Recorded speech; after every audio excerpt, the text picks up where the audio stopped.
Hey, what's up, everyone? Today, let's check out STL Tonality Lasse Lammert Amp 2, which is an emulation of a Diezel Herbert amp. So sit back and enjoy.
Hey, man, welcome back.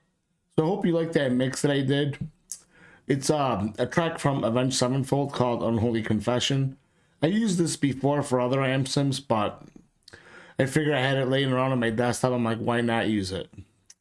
So let's talk about the amp a little bit, since you guys already saw everything else that I am running.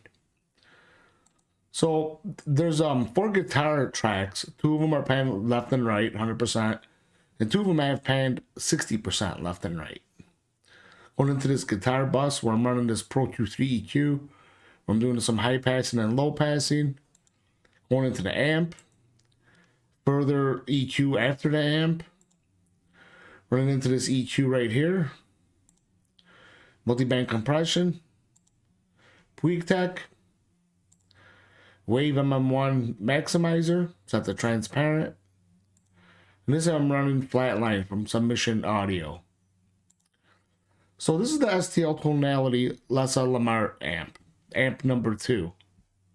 Which is it's supposed to emulate like a Diezel Herbert amp. However, it doesn't have channel 1, which would be the clean channel. This amp is just straight out dragster. Alright? So you're not going to get any clean tones from this amp.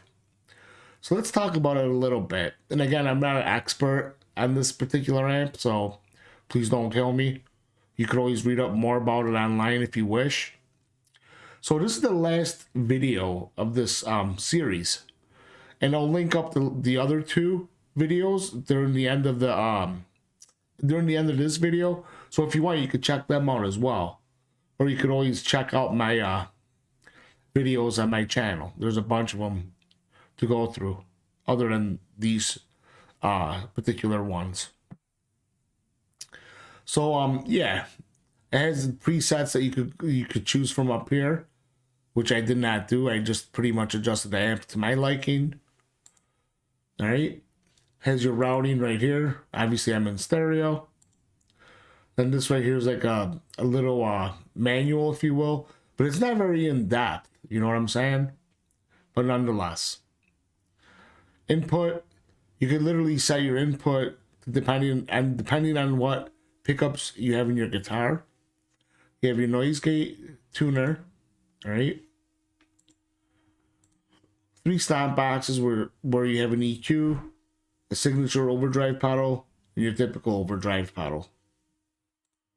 The amp itself, you have like a crunch rhythm, and then you have a lead channel, mid cut, it's like a mid boost voicing, which I do have engaged. This channel right here has 2 gain stages that you can play around with, as well as 2 volume stages as well, but I'm only using volume 1. Then you have your presence, and then your deep control, which is your resonance control. All right. Overall, it's a pretty nice amp. I like it a lot. All right. So for the cab section, this thing is like loaded with options that you could play around with, as you can see right here. Comes with all sorts of, impulses that you could play with. However, today I'm using this 4x12 Eagle Pro Vintage 30 BL Dynamic 57 on this side. The same on this side, but this one's at a 45-degree angle. So I figure, I just went the old school way. Back in the day, I grew up in the 80s. We didn't have all these fancy mics, and if we did, none of us could afford them because we were like crazy expensive, even though they're still crazy expensive today.